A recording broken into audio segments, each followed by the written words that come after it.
Care. Welcome, sir. Welcome for the session. Today's session is gastrointestinal symptoms. Over to you, sir. Thank you so much. The session will be delivered in Hindi or English? Hindi, sir. Okay. So I'll be sharing. मैं मेरा slide को share कर रहा हूँ. Just confirm कीजिए दिखाई देने से. दिख रहा है, sir. Okay. Can you see? Yes, sir. We can see the slides. Okay. I'll just keep my video off. Okay, because there is poor network and even I am sitting in a storeroom. We really appreciate your patience, sir. Thank you so much. I do not have any other way other than this because of the nurses day, no nurses week we are celebrating. So there are actually so many like competition lined up. So I even can't say no because I am new joinee in this hospital. So because of that, I have to maintain both the things. So that's why. We can understand, sir. We can start the session. So without delay, I'll just continue with the session. So basically, like हमारा objectives क्या होता है? तो identify the essential elements of symptom management. सबसे patient को सबसे ज्यादा main क्या क्या चीजें हैं सिम्टम्स के अंदर, वो सिम्टम्स क्यों हो रहा है, वो सब चीज हमको देखना है. डिस्कस कॉमन, तो वो हम देखेंगे. Discuss common GI symptoms for palliative care patients. तो पैलिएटिव केयर पेशेंट में जीआई सिम्टम्स में क्या क्या चीजें होते हैं वो हम देखेंगे थोड़ा. और फिर pharmacology and non pharmacological therapy किस तरह से ज्यादा इफेक्टिवनेस ला सकते हैं वो हम देखेंगे इस सेशन में. सो बेसिकली हम अगर देखेंगे कि जनरल गाइडलाइंस क्या है, अगर जनरल गाइडलाइंस की तरफ हम देखें तो पेशेंट का जो सिम्टम्स होता है वो हम लोगों को एवरी डे पीरियोडिकली एसेस करना चाहिए कि कौन सा चीजें पेशेंट को ज्यादा दिक्कत रहे और वो चीज हो क्यों रही है. दो हम लोग ट्रीटमेंट दे रहा है बट वो काम क्यों नहीं कर रहा है. तो इसके लिए हम लोगों को रीअसेसमेंट, फर्दर रीअसेसमेंट, रीइवैल्यूएशन का जरूरत होता है. देन फिजिकल असेसमेंट अच्छी तरह से होना चाहिए. एंड अंडरलाइंग कॉज, जो कि उसका पीछे का कॉज है, वो मेनली जैसे बुखार है तो बुखार का पीछे का चीज क्या है, बेसिकली सेप्टिसेमिया या फिर कोई इन्फेक्शन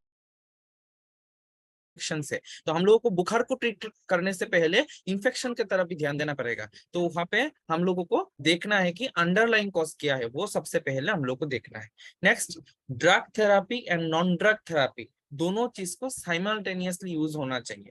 जैसे कि समझ लीजिए पेशेंट अगर मतलब सिर्फ ड्रग थेरापी लेंगे तो शायद इतना इफेक्टिव नहीं होगा.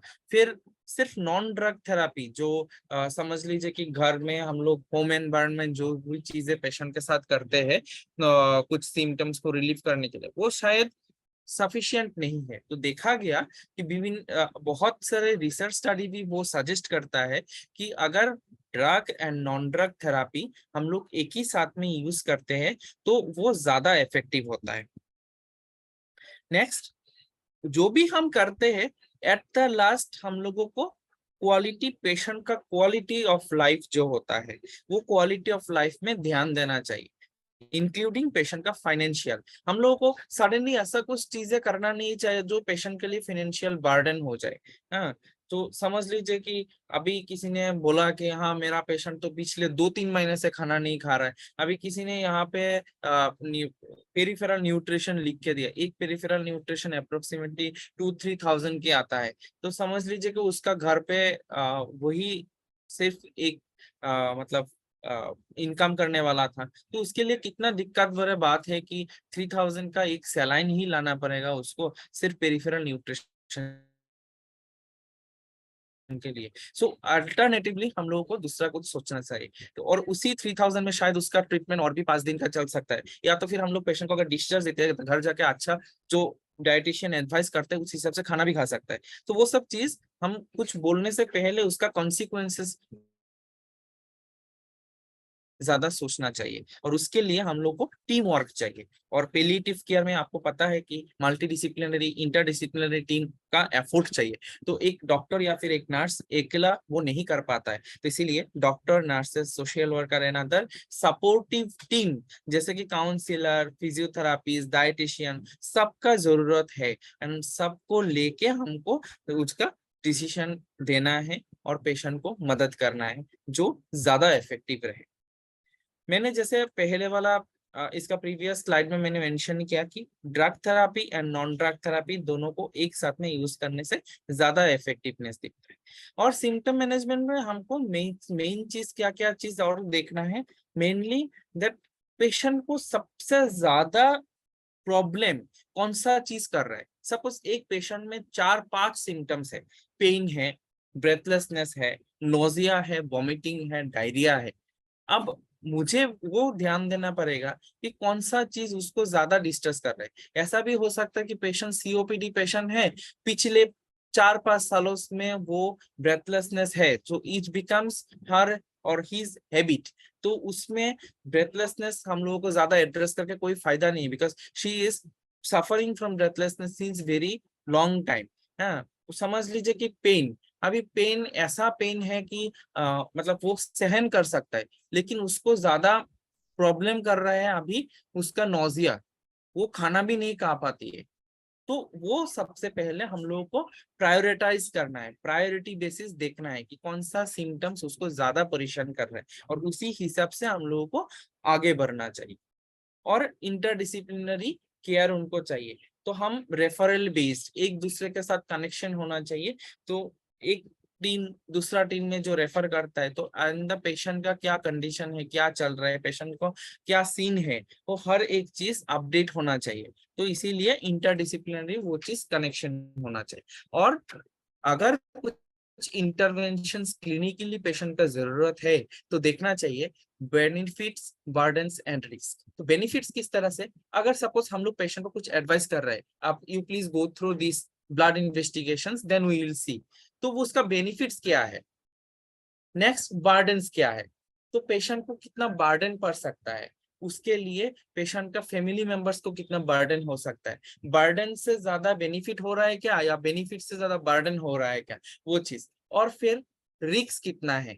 समझ लीजिए हम अगर पेशेंट को बोलेगा कि हाँ आप सीटी स्कैन गाइडेड एफएनएसी में चले जाओ, आप समझ लीजिए कि पेशेंट का ट्यूमर बहुत फ्रेजाइल है, तो अंदर में जब एफएनएसी गाइडेड करेगा, बाहर से तो वो सीटी स्कैन गाइडेड वो एफएनएसी कर लेगा, लेकिन अंदर ही अंदर पेशेंट को ब्लीडिंग होते जाएगा, फिर पेशेंट का जनरल कंडीशन और भी डिटोरिएट हो सकता है। सो वो आगे का प्लान क्या है, हमारा गोल्स ऑफ केयर क्या है उस पेशेंट के साथ, वो सोच के हमको डिसाइड करना है कि अगर हम लोगों को उसी इन्वेस्टिगेशंस या फिर वो प्रोसीड्यूर या फिर वही इंटरवेंशंस हमको उस पेशेंट के साथ करना है कि नहीं करना है, वो तीनों चीज हमको देखना है।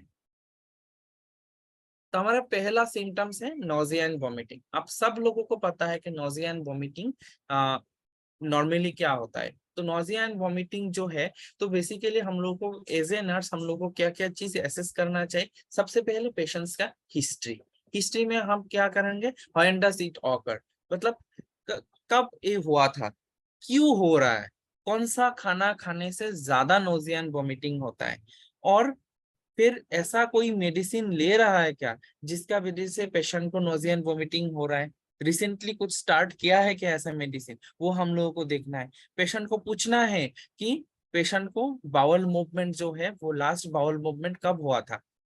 इसके बाद पेशेंट को फुल फिजिकल एग्जामिनेशन करके देखना है। कभी कभी ऐसा भी होता है, पेशेंट असेसमेंट का हमको वो भी देखना है कि अगर पेशेंट सीए वाला पेशेंट है, सीए ब्रेस्ट या फिर कोई बाहर में ऊंड है, अगर ऊंड पुअरली मैनेज्ड है, तो उस ऊंड से अगर स्मेल निकलता है ना, तो वो वाला पेशेंट भी उस स्मेल के वजह से, जैसे स्मेल के वजह से हम लोगों को खराब लगता है, पेशेंट को खुद के बॉडी में है तो पेशेंट को भी स्मेल वो लगता है, और जिसका वजह से पेशेंट को भी नोजिया एंड वोमिटिंग फील होता है, तो पेशेंट खाना खा नहीं पाता है। वो सब चीज भी हम लोगों को लिखना है, देखना है।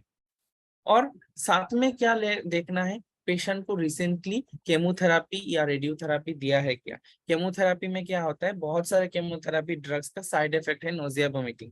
जैसे कि नोजिया एंड वोमिटिंग को यूनिवर्सल साइड इफेक्ट भी बोला जाता है, कोई भी मेडिसिन का नोजिया एंड वोमिटिंग हो सकता है, तो केमोथेरापी ड्रग में ज्यादा होता है, वो सब चीज हम लोग को देखना है। Next radiotherapy. रेडियोथेरापी में क्या होता है, मसल स्टिफनेस होता है, और मसल स्टिफनेस के वजह से पेशेंट को थोड़ा नोजिएटिक या फिर वोमिटिंग या फिर थोड़ा रिगर्जेटिंग लग सकता है।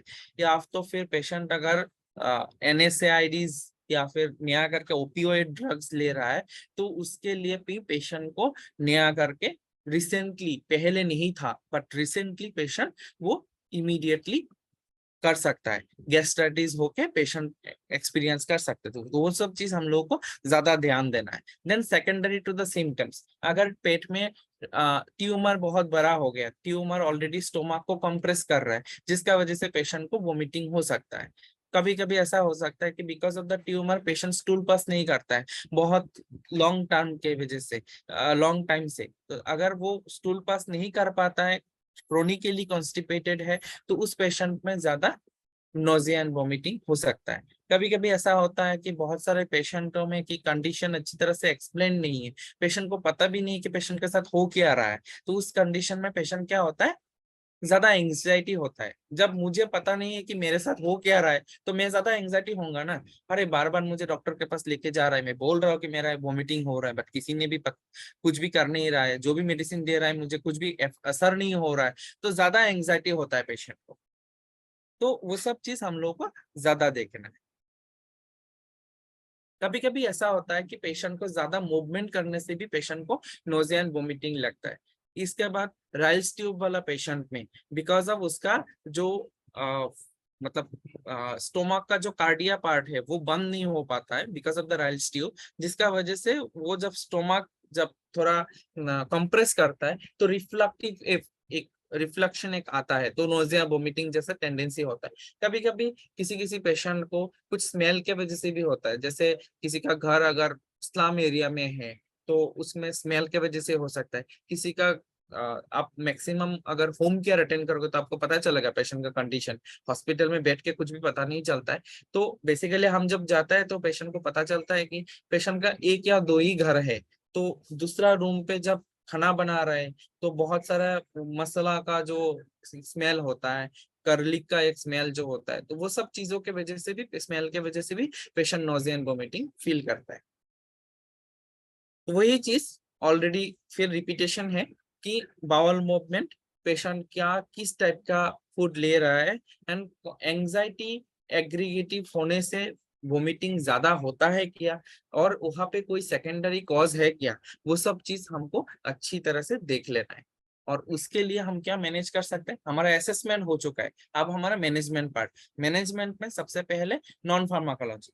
नॉन फार्माकोलॉजिकल क्या है, पेशेंट को डिस्ट्रैक्ट करना है। पेशेंट कभी कभी सोचता है, पता है मैं जब थोड़ा सा पानी लेता हूँ तभी मेरा उल्टी होना स्टार्ट होता है, तो जैसे ही पानी लेता है पेशेंट जस्ट सोचते रहता है अभी होगा अभी होगा, हाँ लग रहा है, हाँ थोड़ा थोड़ा लग रहा है। तो उस टाइम पे पेशेंट को ना डाइवर्ट करना है, या फिर पेशेंट को थोड़ा उस सिचुएशन से बाहर लेके आना है, ताकि पेशेंट को वो थिंकिंग जो हाँ अभी होगा अभी उल्टी होगा, ऐसा वाला थिंकिंग पेशेंट को नहीं लगेगा। और अगर नजदीक में कुछ स्मेल वाला चीजें है, अगर पेशेंट का बॉडी में भी कुछ खुद के बॉडी में भी कुछ वुंड है, जिसका वजह से वहां पे फाउल स्मेल या फिर स्मेलिंग के वजह से पेशेंट नहीं खा सकता है, वो सब चीज हमको थोड़ा ध्यान देना है। एवॉइड परफ्यूम्स, बहुत सारा पेशेंट को परफ्यूम भी बहुत मतलब इरिटेट होता है। हाँ, और मील जो खाना बनाते हैं तो उसमें पेशेंट को ज्यादा प्रॉब्लम होता है, तो इसके लिए। और नेक्स्ट है क्या बोलते हैं क्या ginger tea, sometimes ginger tea ज्यादा इफेक्टिव होता है, पेशेंट को थोड़ा नोजिया वोमिटिंग थोड़ा कम होता है, नोजिया फीलिंग्स थोड़ा कम हो जाता है। जिस पेशेंट बेसिकली जिस पेशेंट में वो सब बाहर का स्मेल के वजह से होता है, वैसा वाला पेशेंट में ज्यादा इफेक्टिवनेस दिखाता है। और अगर हम फार्माकोलॉजी की तरफ देखेंगे, तो एंटीकोलिनर्जिक, बेसिकली एंटीकोलिनर्जिक एजेंट जो है वो हमारे न्यूरोट्रांसमीटर के ऊपर काम करते हैं, एंड पेरिफेरल एंड सेंट्रल जो पाथवे है उसको ब्लॉक कर देते हैं, तो वॉमिटिंग का जो टेंडेंसी है वो आएगा ही नहीं। इसके बाद एंटीहिस्टामिन, समटाइम्स स्टेरॉइड्स भी यूजफुल है क्योंकि स्टेरॉइड पेरिट्यूमर इडिमा को श्रिंक करता है थोड़ा, तो जिसका वजह से may be patient stool pass करेगा, या फिर अगर स्टोमक को कंप्रेस कर रहा है तो कंप्रेशन थोड़ा कम हो जाएगा, जिसका वजह से पेशेंट को ज्यादा आराम मिलेगा। अदर्स में क्या देखेगा, अदर्स में कभी कभी ओपियोइड्स भी बहुत मतलब ओपियोइड्स थोड़ा काम करता है। हाँ, नोजिया वोमिटिंग, ओपियोइड्स के लिए नोजिया वोमिटिंग होता है जरूर, बट ओपियोइड्स थोड़ा भी अगर इनडायरेक्टली नोजिया एंड वोमिटिंग में काम करता है, क्योंकि वो सेंट्रली एक्टिंग ड्रग है, तो सेंट्रल जो वोमिटिंग सेंटर है उसको थोड़ा मतलब सप्रेस करता है, जिसका वजह से होता है। और अगर ओपियोइड देने के बाद भी अगर मतलब पेशेंट को नोजिया वोमिटिंग लगता है, तो haloperidol is the drug of choice for opioid induced vomiting. तो उसमें नर्सेस रिस्पॉन्सिबिलिटी मेनली क्या होता है, तो नर्सेस रिस्पॉन्सिबिलिटी हम लोगों को जो कॉज है, जो कॉज हमने फाइंड आउट किया असेसमेंट में, वो कॉज को बार बार एसेस करना चाहिए कि कितना कम हुआ। इसके बाद एंटी एमिटिक्स बहुत सारे हैं, बहुत सारे चीजें, एक कोई रिसेप्टर के ऊपर काम करता है, कोई तो जैसे मेट्रोक्लोप्रामाइड स्टोमक को जल्दी एम्प्टी करता है, तो वो सब चीज, तो कौन सा एंटी एमिटिक्स उसके लिए ज्यादा अप्रोप्रिएट रहेगा, उनका साइन एंड सिम्टम्स के ऊपर डिपेंड करते हैं, उसको फाइंड आउट करना है। ऑरल हाइजीन अच्छी तरह से मेंटेन करना है, ताकि पेशेंट को खुद का ऑरल हाइजीन, पोर ऑरल हाइजीन का स्मेल के वजह से खुद को भी ऐसा मतलब नोजिया वोमिटिंग फील ना हो। और जो भी हम कर रहे हैं अच्छी तरह से उसको रिकॉर्ड करना है। एंड हर बार पेशेंट जो वोमिटिंग करता है, वो वोमिटिंग कैसा कलर का है, कंसिस्टेंसी क्या है, क्या चीज निकला है, वो सब चीज पेशेंट को लिख के रखना है अगर पेशेंट घर जाता है ओपीडी बेसिस। और अगर पेशेंट आईपीडी में है, वो सब चीज पेशेंट को बोलना है कि जब आपका उल्टी होता है, आप पेशेंट अटेंडेंस को बोलना है कि आप हम लोगों को बुला के दिखाओ। तो उसमें देखने से आपका रिकॉर्ड में वो सब चीज आना चाहिए, सो कि मेडिकल टीम जो है उस हिसाब से उसको एड्रेस कर पाए। और बोलना है कि उन लोग ज्यादा स्पाइसी फूड पेशेंट को ना दे। और बेसिकली ऐसा वाला पेशेंट पे और एक चीज, नोजिया वोमिटिंग जब एक बार स्टार्ट होता है, इवन आप जो भी खाना दो तो पेशेंट को नोजिया वोमिटिंग लगते रहता है। ऐसा वाला पेशेंट में क्या होता है ना, पेशेंट का कुछ ना कुछ एक चीज तो है कि पेशेंट को अच्छा लगता है, हम सबका एक फेवरेट फूड होता है बेसिकली। तो वो जो फेवरेट फूड है, आप बोलो कि पेशेंट अटेंडेंस को कि वो फेवरेट फूड बनाए, और वो ही चीज मतलब थोड़ा फ्रीक्वेंसी बढ़ा के, हाँ, स्मॉल फ्रीक्वेंट फीडिंग दिया जाए, ताकि पेशेंट को उस चीज नोजिया वोमिटिंग को अच्छी तरह से एड्रेस करना चाहिए। नेक्स्ट आता है कॉन्स्टिपेशन। मैं एक्चुअली साइमल्टेनियसली पढ़ाऊंगा यहाँ पे कॉन्स्टिपेशन एंड डायरिया को, क्योंकि कॉन्स्टिपेशन एंड डायरिया दोनों एक दूसरे के साथ कनेक्टेड है। बेसिकली पेलिएटिव केयर पेशेंट में हम लोग ओपियोइड्स यूज करते हैं, जैसे कि tramadol weak opioid, morphine strong opioid. Whether it is strong और वीक, बट दोनों में कंसिस्टेंसी और कॉन्स्टिपेशन का जो सीवियरिटी है वो अप्रोक्सीमेटली सेम होता है। तो जैसे कि वहां पे अप्रोक्सीमेटली सेम होता है, तो दोनों पेशेंट में अगर ओपियोइड मिल रहा है तो उसको कॉन्स्टिपेशन हो सकता है। तो पेशेंट को अगर हम लोग नर्सेज बोलना या फिर एक्सप्लेन करना अगर भूल जाता है, तो वो पेशेंट 4-5 दिन के बाद कॉन्स्टिपेशन लेके आता है। तो इसके बाद उसको स्टूल पास करने के लिए हम लोग जो भी मेडिसिन देते हैं, तो इसके बाद क्या होता है, पेशेंट फिर से 4-5 दिन के बाद अचानक से स्टूल पास करना स्टार्ट करता है, तो डायरिया हो जाता है। फिर 2 दिन के बाद आता है कि सर पिछले एक दिन से लास्ट ये स्टार्ट है, तो उन्होंने 10 बार स्टूल पास किया। और इमीडिएटली हम लोग क्या करते हैं, लोपेरामाइड या तो फिर लोमोटिल कुछ भी तो बंद करने के लिए दे देते हैं। तो वो जो कॉन्स्टिपेशन एंड डायरिया जो है वो साइकिल वाइज पेशेंट के पास आते रहते हैं। तो वो सब चीज हमको देखना है कि अगर पेशेंट ने प्रीवियसली कोई कॉन्स्टिपेशन इन्होंने एक्सपीरियंस किया है, ठीक है, तो उसमें अगर डायरिया स्टार्ट हुआ, सो वहां पे कुछ नहीं है, हम लोगों को पेशेंट का हाइड्रेशन मेंटेन करना है, और जो भी स्टूल जमा हुआ है पिछले इतना दिनों से उसको पहले पास होने देना है। और इसके बाद अगर समझ लीजिए कि एकदम वाटर ही निकाल रहा है, तब जाके हम लोगों को उस कम डोज, लोअर डोज से हमको स्टार्ट करना है, ताकि पेशेंट को वो फिर से कॉन्स्टिपेशन, हमारे एंटी डायरियल मेडिसिन के वजह से पेशेंट को दोबारा ना कॉन्स्टिपेशन हो जाए। तो पेशेंट का हिस्ट्री सबके लिए सबसे पहले लेना है। कभी कभी बहुत लोगों का ऐसा है कि हॉस्पिटल में मैं एडमिटेड हूँ और हॉस्पिटल का जो टॉयलेट है वो बहुत गंदा है, मुझे जाना नहीं है, क्योंकि वो बहुत सारे पेशेंट्स यूज करता है, इसके वजह से वो 3 दिन से टॉयलेट ही नहीं गया, वो रुका के रखा है। तो हम लोगों को वो सब चीज फाइंड आउट करना है, एब्डोमिनल असेसमेंट करना है। एब्डोमिनल असेसमेंट में आपको पता चलेगा कि बाउल साउंड कहाँ तक है और इसके बाद क्यों नहीं है, कोई डिजीज कंडीशन उसको ब्लॉक कर रहा है क्या, वो सब चीज आपको पता चलेगा। रेक्टल असेसमेंट में पता चलेगा अगर पेशेंट का रेक्टल एरियल में स्टूल बहुत दिनों से है तो वो स्टूल जमा होके एकदम पत्थर स्टोन लाइक स्टूल हो जाता है, तो वो पेशेंट बेसिकली पास नहीं कर पाता है, तो उसमें पेशेंट को बेसिकली पीआर करके मैनुअल इवाकुएशन करके उसको निकलना पड़ता है। तो वो सब चीज भी हम लोगों को देखना है और मेडिकेशन रिव्यू जरूरी करना है, क्योंकि पेशेंट अगर ओपियोइड में है तो बोलता है कि the hand which has prescribed the opioid should prescribe laxative. Okay, so वो सब चीज हम लोग को देखना है और पेशेंट का एनवायरनमेंट हम लोगों को एसेस करना है। पेशेंट का जो पेशेंट का जो बेड पेन और फिर कोमोड जो अवेलेबिलिटी है with in the patient setup. Patient अगर घर पे है, समझ लीजिए बहुत गांव में देखा जाता है कि उन लोगों का टॉयलेट बहुत दूर में है, मतलब घर का एक साइड में घर है और जमीन का दूसरा कॉर्नर पे मतलब उसका टॉयलेट है, वो उतना दूर तक चल के ही नहीं जा सकता है। तो इन लोग जो बर्तन वगैरह देता है या तो फिर बेड पेन देता है, पेशेंट उसमें हेबिचुअली नहीं है, तो वो सब चीज हम लोगों को ज्यादा देखना है। तो वो सब चीज उसके हिसाब से हम लोगों को देखना पड़ता है। कॉन्स्टिपेशन के लिए हम लोग क्या कर सकते हैं, basically dietary modifications like high fibre diet, lots of fluid patient ले सकता है।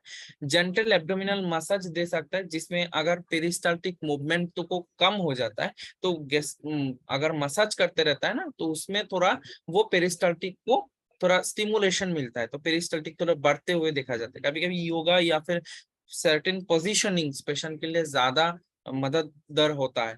बहुत लोग ऐसा है कि सो के एकदम पाँव सीधा करके सो के पेशेंट को स्टूल पास करना नहीं होता है, उसको पाँव बेंड करना पड़ेगा, तो वो सब चीजें हम लोगों को ज्यादा ध्यान देना पड़ता है।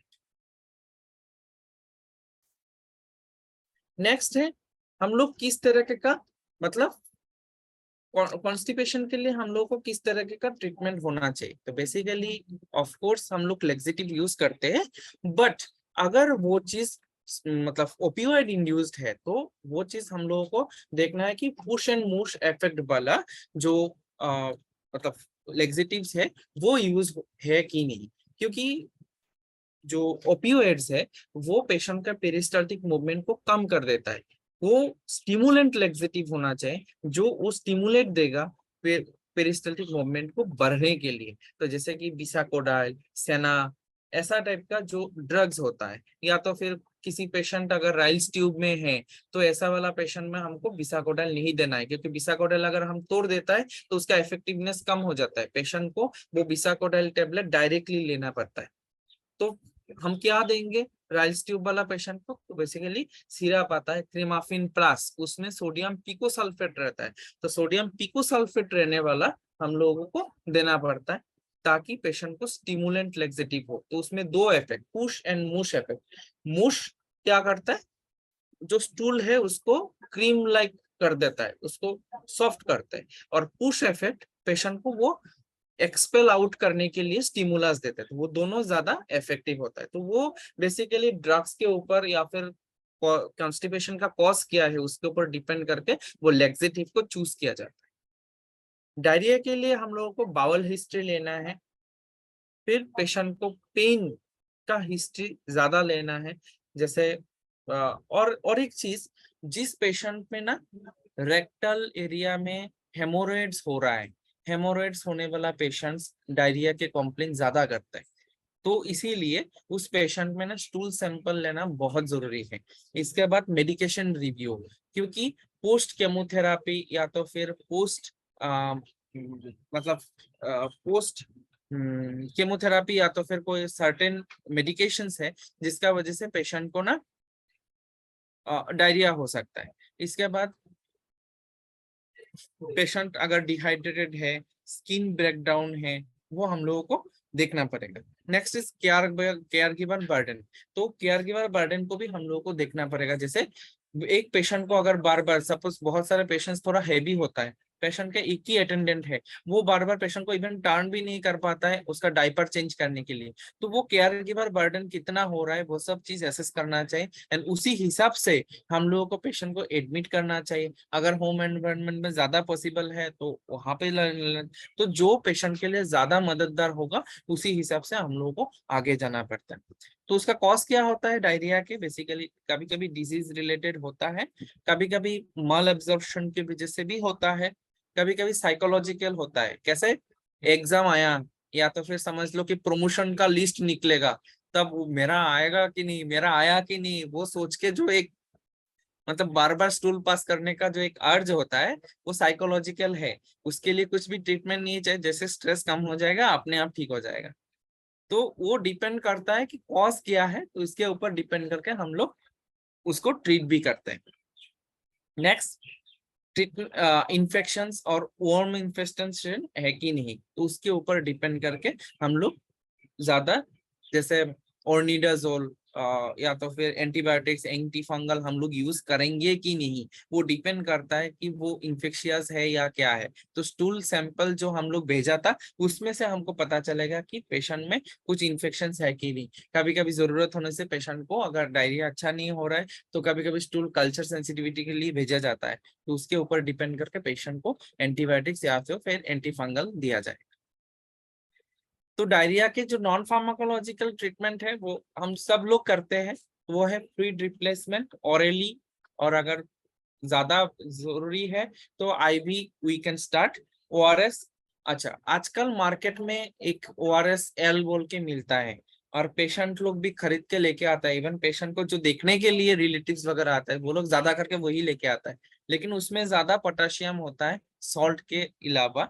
सो मतलब ओआरएस सॉल्ट में जितना पोटेशियम होता है उससे ज्यादा पोटेशियम होता है ओआरएस एल में, तो जिसका वजह से वो थोड़ा पेशेंट के लिए दिक्कत भर बात हो सकता है। और इसके अलावा उसमें प्रिजर्वेटिव्स होता है जो पेशेंट को नोजिया एंड वोमिटिंग के लिए ट्रिगर करता है, तो इसीलिए हम लोगों को वो ओआरएस एल जो है वो देने के लिए मना करना है। और एक चीज, जो ओआरएस सॉल्ट हम यूज करते हैं उसके वजह से पेशेंट को ना गैस्ट्राइटिस होता है, पेशेंट को गैस फॉर्मेशन होता है, तो उसके लिए इससे पहले पेशेंट को गैस मेडिसिन मतलब पीपीआई, पेंटोप्राजोल, रिबिप्राजोल कुछ भी एक देना है।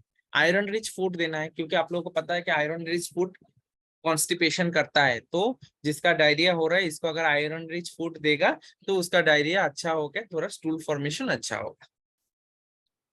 नेक्स्ट, अदर्स में क्या होगा? कुछ जो होम एनवायरनमेंट में बहुत लोगों का, बहुत सारे है कि बहुत लोगों का ऐसा है कि कॉफी पीने से हो जाता है, तो कॉफी पीने से वो डायरिया ठीक हो जाता है। बहुत लोगों का बहुत अलग अलग चीजें, बहुत सेंटर्स प्रैक्टिस करता है, तो वो सब अदर चीजों में आता है। अगर फार्माकोलॉजिकल ट्रीटमेंट के बारे में हम लोग सोचेंगे तो सबसे पहले हमको फाइंड आउट करना है what are the underlying causes. Underlying causes के ऊपर में डिपेंड करके हमको फार्माकोलॉजिकल एजेंट यूज करना है, ताकि वो एंटी डायरियल होगा या तो फिर एंटीबायोटिक होगा या तो फिर एंटी फंगल होगा, क्या ट्रीटमेंट होगा वो डिपेंड करेगा कि अंडरलाइंग कॉज क्या है। नाउ एक टर्म बहुत इंपॉर्टेंट है जो पेशेंट बहुत दिनों से ओपियोइड में है, इन लोगों के लिए एक टर्म ज्यादा जरूरी है, वो है स्प्यूरियस डायरिया। नाउ मैं आप लोगों को पूछना चाहता हूँ कि स्प्यूरियस डायरिया क्या है? Just hold on.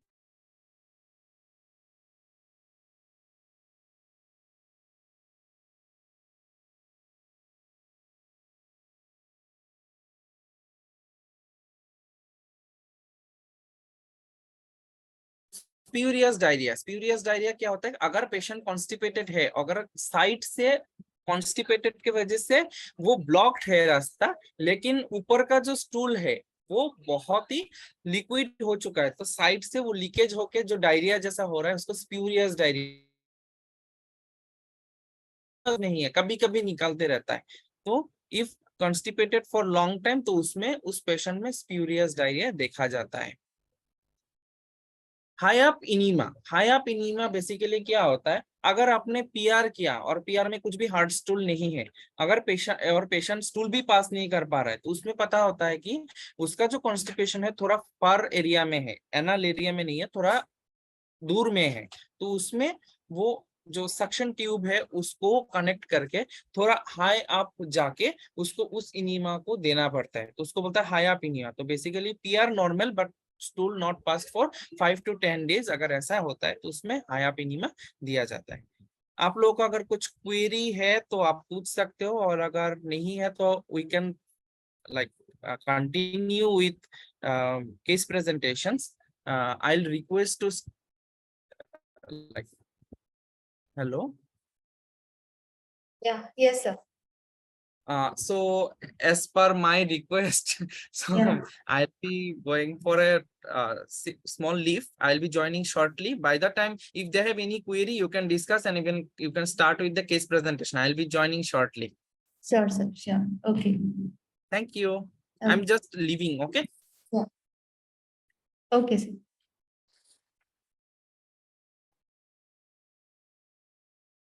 ओके, या अभी इतना जितना पढ़ा समझाया है आपको, उसमें कुछ डाउट है?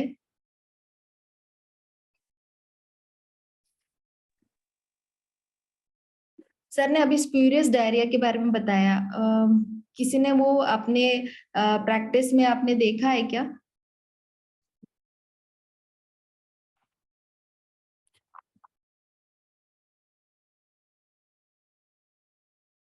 किसी ने नहीं देखा?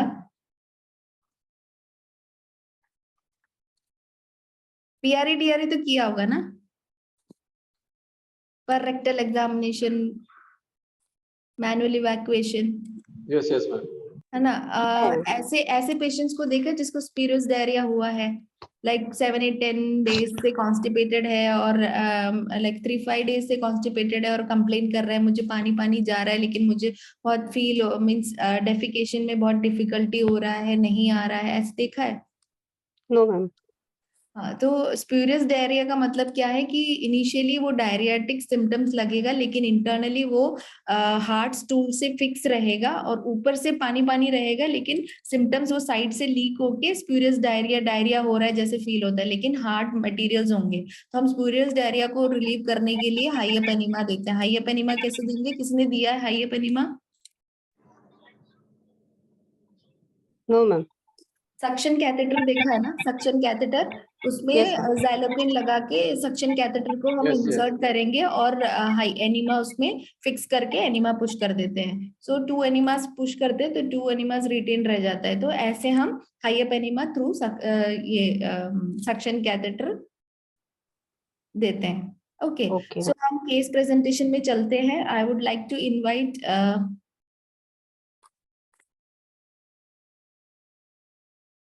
Bimola Malto for the case presentation. She is a GNM staff nurse from Prem Jyoti Community Hospital. Yeah, over to you, ma'am.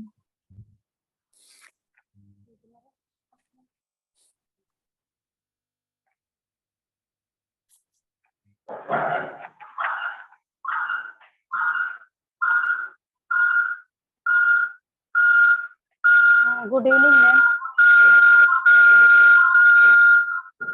Bimola, there is a lot of background noise from your side, I think. Good evening, ma'am. Yeah, please come.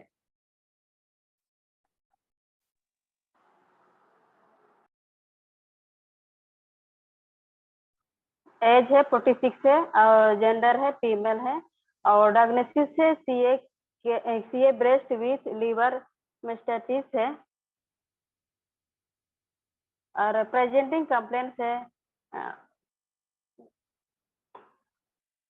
Severe pain of right upper abdomen, vomiting, loss of hepatic, weakness, weight loss, jaundice. History of illness: 1 year back, she felt arrest and swelling of left breast. Inform your husband you did not care For it, she did not inform to anyone else. Has the difficulty increased over a year? She said it to a huge practitioner in her village. She started an Ayurvedic medicine for jaundice. Has the symptom increased with weight loss, vomiting? She was later referred to Data Mumara Cancer Center at Varanasi. Examination.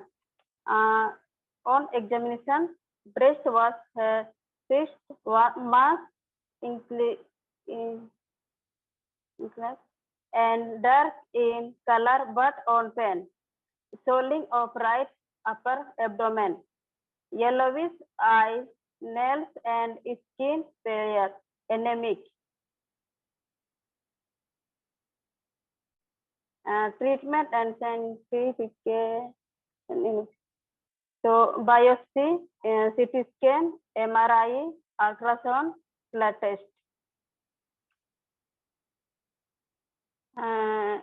Psychological aspects: energy, agitated, depressed, frustrated, interpersonal issue towards husband has did not support and care for her during her illness, wait for the children future, dependent on another for daily home chores.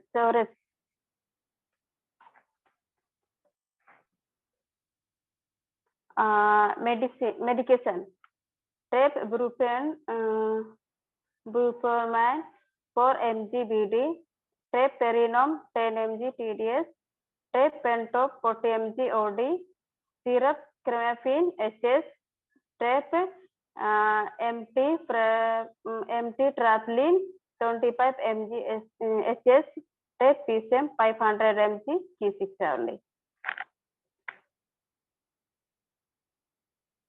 Main concern complete interest in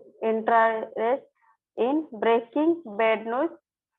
Husband and family, parents always conversing here that she will with Ayurvedic medicine. Unknown diagnosis and prognosis for patient. Children were concerned about mother's will beginning. Difficulty in communication on privacy. Summary. Patient again, agent 46 female. She was not well taken care by her family. Visit Q6 for treatment and after a long period, she was diagnosed with advised third stage breast CA at Data Cancer Central. She was not informed of her diagnosis till her death. She was frustrated and energy with her husband for not allowing good treatment. She was worried without her little children. The PC team had very difficulty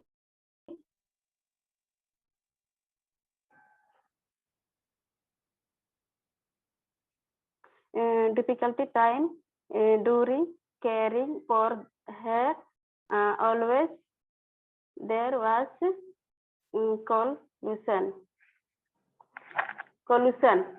The team was able to do symptom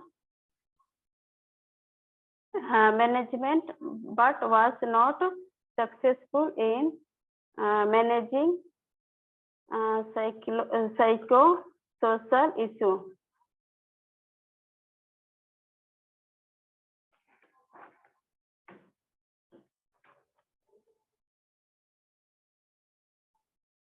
Discussion point. How could have we severate better another than symptom management? Should we have to disclose the diagnosis to the patient without the permission of family?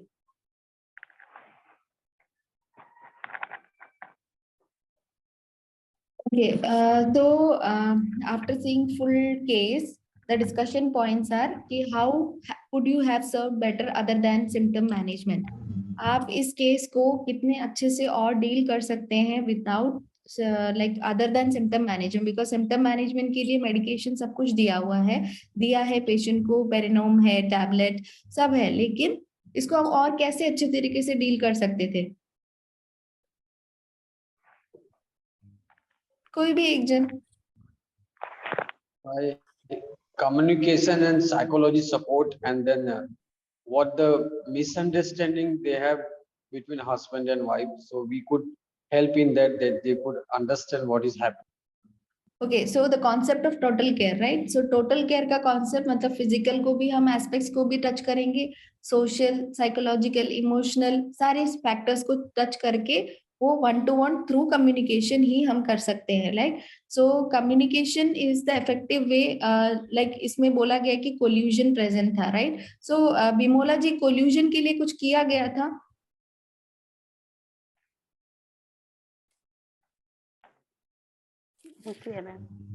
Ji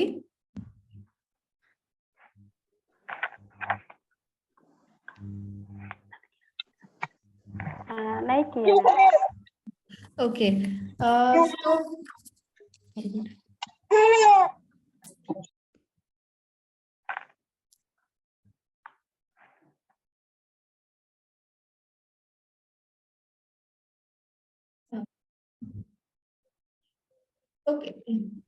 okay, तो इसमें पहले ही बोला गया कि conflict of interest in breaking bad news, right? So इसमें bad news break करना already हमें पता है कि कोल्यूजन प्रेजेंट था. कोल्यूजन मींस पेशेंट को और फैमिली को पेशेंट के डायग्नोसिस और पेशेंट का जो प्रोग्नोसिस है कि डिजीज कितना क्यूरेबल है, नॉन क्यूरेबल है, उसके बारे में पेशेंट को कुछ नहीं पता है, फैमिली को भी कुछ नहीं पता है.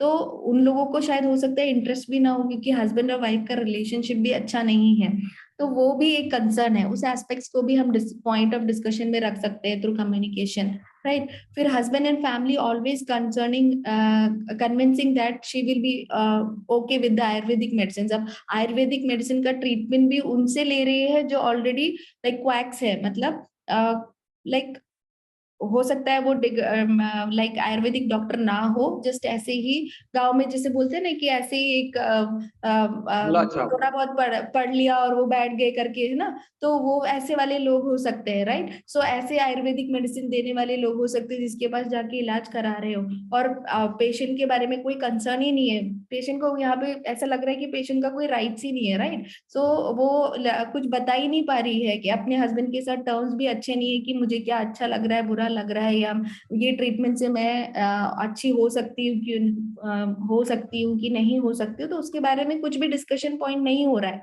तो वो भी अगर हम थोड़ा कम्युनिकेशन स्ट्रांग रखते तो पेशेंट के साथ पेशेंट को और अच्छे से डील कर सकते थे. फिर children were concerned about mothers wellbeing. बच्चे भी परेशान है, मेरी माँ को क्या हो रहा है. अब माँ को कुछ होता है तो बच्चे भी परेशान रहेंगे, तो उनके भी मन में कई सवाल होंगे, उस पर कोई एक्सप्लेनेशन नहीं है, वो कोई समझाने वाला नहीं है. और कम्युनिकेशन जो हो रहा है वो भी प्राइवेसी में नहीं हो रहा है. अब हो सकता है ना पेशेंट को सीए ब्रेस्ट है, तो पेशेंट नहीं चाहती कि लोग सारे सोसाइटी में वो पता लगे कि मुझे ये बीमारी हुआ है करके, तो वो भी एक काइंड ऑफ पेशेंट का एक इमेज डिस्टर्ब हो रहा है, राइट? सो वो भी है. और unknown diagnosis and prognosis, collusion बोला ही गया है, उनको पता ही नहीं है कि क्या बीमारी है, कितने हद तक ट्रीट हो सकती है। तो ये सारे पॉइंट को हम फोकस करके ऑल टोटल सारे डायमेंशंस के साथ अगर कम्युनिकेशन करते तो पेशेंट को और अच्छे से डील कर सकते थे, right? Can I just add some points? या sir, sure. So basically, I have gone through the case presentation. So ultimately, please go to the discussion point. Okay. Yes. So there no. I'll go to the जो मैं ना नीचे का point से जाऊंगा. Should we have disclosed the diagnosis to the patient without the permission of the family? वो हम कभी नहीं कर सकते. वो हम कभी नहीं कर सकता है. पेशेंट के फैमिली मेंबर्स के परमिशन के अलावा हम लोग नहीं कर सकते. वही तो मैजिक है पैलिएटिव केयर में कि हम लोगों को उनका फैमिली मेंबर्स के साथ जो क्लोज फैमिली मेंबर्स है, उनके हस्बैंड है, उनका बाकी जो भी लोग हैं, उनके साथ हम फैमिली मीटिंग करेंगे. एंड वो रिपीटेड फैमिली मीटिंग में हम उन लोगों को वो समझाएंगे कि अगर नहीं करेंगे पेशेंट को वो चीज, अगर हम लोग नहीं बोलेंगे कि उनको क्या हुआ है तो उसका साइड इफेक्ट क्या क्या चीज हो सकता है. और आज जो चीजें हो रहा है उनके साथ, जो सिम्टम्स हो रहा है, वो क्यों हो रहा है? उनको ऐसा लग रहा है कि मैं शायद बाहर का कोई हॉस्पिटल में जाऊंगा, शायद मुझे अच्छा ट्रीटमेंट भी मिल सकता है. ये लोग मुझे बार बार इसी हॉस्पिटल में ला रहा है जहां में मुझे कुछ भी नहीं दे रहा है. उनको ऐसा लग रहा है क्योंकि मेरा तो कैंसर है ही नहीं. वो सोच भी नहीं सकता है कि मेरा ये वो कैंसर सीए ब्रेस्ट के वजह से या तो फिर वो कैंसर है और फिर वो दूसरा कहीं जगह में स्प्रेड हो चुका है और इसके लिए मुझे हो रहा है. वो कभी भी उनका थिंकिंग में आया ही नहीं. तो जिसका वजह से उनका थिंकिंग को बढ़ाने से पहले सब तुमको फैमिली मेंबर्स को समझाना पड़ेगा. एंड फैमिली मेंबर्स जो मना कर रहे हैं उन लोगों का डर किस बात का? अगर बोलेंगे तो क्या प्रॉब्लम आएगा? तो वो प्रॉब्लम को सबसे पहले हमको इशू को सॉल्व करना है, एक्सप्लेन करना है, देन उन लोगों का इजाजत लेना है और इसके बाद जाके हाँ ठीक है आप लोग कुछ मत बोलिए, हम लोग बोलेंगे. तो वो पैलिएटिव केयर टीम को वो लीड लेके जाके उसको एक्सप्लेन करना है. और जब वो एक्सप्लेनेशन, वो पोल्यूशन जब सेपरेट हो जाएगा, देन पेशेंट के जो खुद के ऊपर जो एक्सपेक्टेशन है वो भी लिमिटेड हो जाएगा. वो भी अनरियलिस्टिक से रियलिस्टिक जो एक उनका होप है वो होप रियलिस्टिक होप होगा. एंड उसके वजह से एंड उसी हिसाब से उनका एंजाइटी भी कम होगा, जिसका वजह से उनका अदर साइकोलॉजिकल इश्यूज साथ ही साथ उनका जो अदर सिम्टम्स है वो भी रिड्यूस हो जाएगा. वो सबसे ज्यादा इंपॉर्टेंट है कि एक्सप्लेनेशन. एंड एक्सप्लेनेशन हम यहाँ पे बैठ के कम्युनिकेशन एक वर्ड बोलना बहुत इजी है, बट प्रैक्टिकल फील्ड में उसको इम्प्लीमेंट करना रियली बहुत टफ होता है. एंड पेशेंट का अटेंडेंस कभी कभी ऐसा भी बोलता है, पेशेंट हमारा है, आप लोगों का इतना इतना क्यों आप लोग बोलते हो? तो बात ऐसा होता है. बट वहां पे भी एक दो आदमी ऐसा होता है जो रेपो बिल्ड करना पड़ता है. तो बेसिकली पैलिएटिव केयर पेशेंट को सबसे पहले, पैलिएटिव केयर टीम को सबसे पहले रेपो बिल्ड करना पड़ता है. अब जब रेपो अच्छे से बिल्ड करोगे तो आपका बातें भी वो लोग सुनेगा, आपके साथ गुस्सा नहीं करेगा. आप जब वो लोग आपका बातें सुनेंगे तब वो लोग काम भी वही करेंगे जो आप चाहते हो. नहीं तो आप उन लोगों को ज्यादा गुस्सा दिलाओगे जो आप लोग, वो लोग चाहता भी नहीं. ये लोग पेशेंट लेके आपका हॉस्पिटल या फिर आपका वहां से सेंटर से वो लोग चला जाएगा, सेकंड टाइम नहीं आएगा, तो आप कुछ भी नहीं कर पाओगे. तो मैक्सिमम पेशेंट में वो भी हो सकता है. तो इसीलिए रेपो बिल्ड करके उन लोगों का इजाजत लेके आगे जाना ज्यादा इजी है. और अगर आपने पेशेंट को बोला और पेशेंट गॉड फॉरबिड अगर patient with in 2-3 days patient expire हुआ तो उसके जिम्मेदारी भी आप ही को ही ठहरा जाएगा. तो इसीलिए वो सब चीजों से खुद को सेफ रखने के लिए और उस सब चीजों से फैमिली कॉन्फ्लिक्ट को भी अच्छी तरह से एड्रेस करने के लिए पैलिएटिव केयर टीम को उसी का इजाजत लेके एंड उन लोगों को एक्सप्लेन करके ही जाना ज्यादा बेटर है. आई थिंक सब लोगों को समझ में आया है.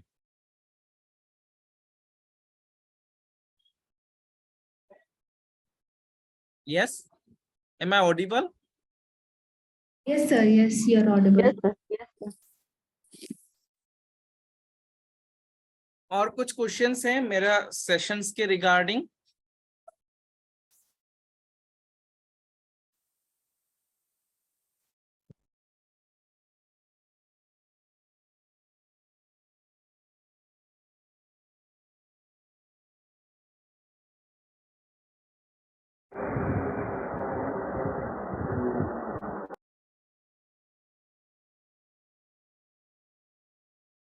Sir, you can continue the session, sir. Sudeep, sir, Actually, my session is finished only. finish. Okay. Yeah, I came to the query section, then I leave. Okay, okay, sir. Okay. That's why I'm asking if they have any query regarding my session. या आप लोगों को कोई भी doubt हो तो आप पूछ सकते हैं. सेशन कंप्लीट है. आप जितना सेशन सर ने लिया है उसमें से आपको कोई डाउट हो तो प्लीज आप बोल सकते हैं. चैट बॉक्स में टाइप भी कर सकते हैं.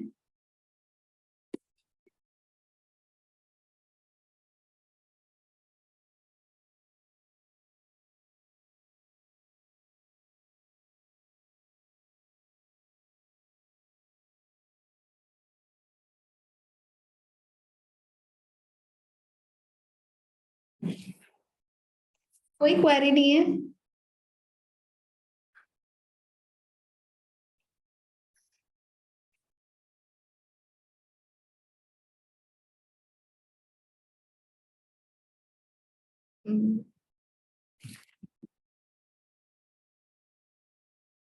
Okay, then if there is no questions, then I will ask questions to you. So, everyone please write in the chat box the answer. Okay, my first question is, what is the drug of choice for vomiting related to opioid induced vomiting? मैंने बोला वहां पे मेरा session पे. What is the drug of choice for opioid induced vomiting? Sir, haloperidol. Very nice.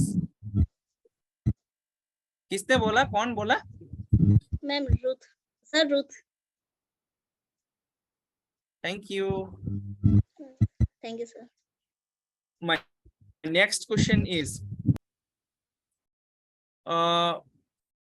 बिसाकोडाइल को क्यों Ryle's tube में देना नहीं चाहिए?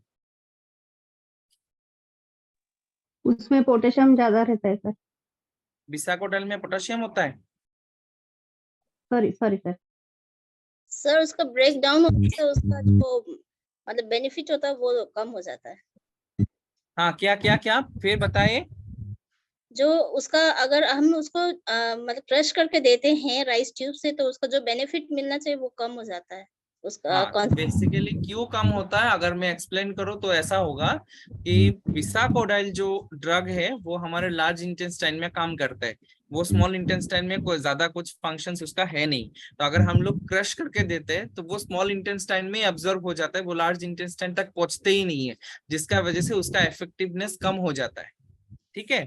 तो राइल्स ट्यूब वाला पेशेंट में अगर कोई डॉक्टर ने बिसाकोडाइल लिखा, this is our duty to raise the voice, ये बोलना है कि सर वो तो राइल्स ट्यूब में है, बिसाकोडाइल तो क्रश नहीं करना है, क्या देना है. तो उसमें क्या देना है, कौन सा प्रिपरेशन का ड्रग देना है?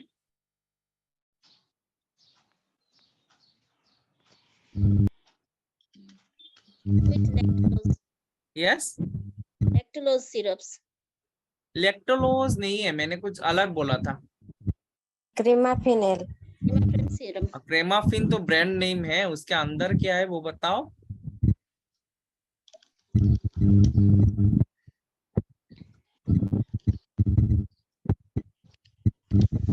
Liquid paraffin. Liquid paraffin, milk of magnesia and वो नॉर्मल क्रीमाफिन होता है और एक क्रीमाफिन प्लस होता है. जो क्रीमाफिन है वो सिंपल लेक्सेटिव है, उसमें milk of magnesia and liquid paraffin होता है. एंड जो हम लोग बात कर रहे हैं कि अगर पेशेंट को ओपियोइड इंड्यूस्ड कॉन्स्टिपेशन होता है तो उसमें हम लोग को स्टिमुलेंट लेक्सेटिव चाहिए ना. तो वो स्टिमुलस कहाँ से आएगा?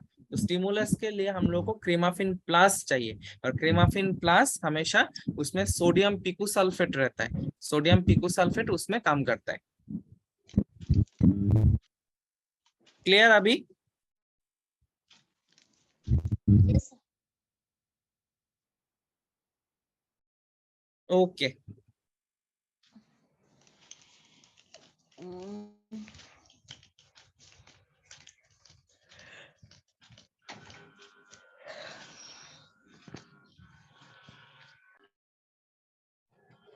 There are no more questions. We can wind up the session, I think. या Sudeep sir, is that okay? या Thank If you they so have much. no questions, means we can wind up. If they have no questions, it means they understood everything. Yeah, in exam only you can understand how much they have understood. Yes, sir. Thank you, sir, for joining with your busy tight schedule. And thank you much. so much to permit me for this taking leave in between. Thank you, sir. And advance happy Nurses Day to all of the nurses out here. Thank you so much for joining. Thank you and happy nurses to all of you. Thank Happy you, sir. Nurses Day. Thank you, sir. Bye. Thank you, sir.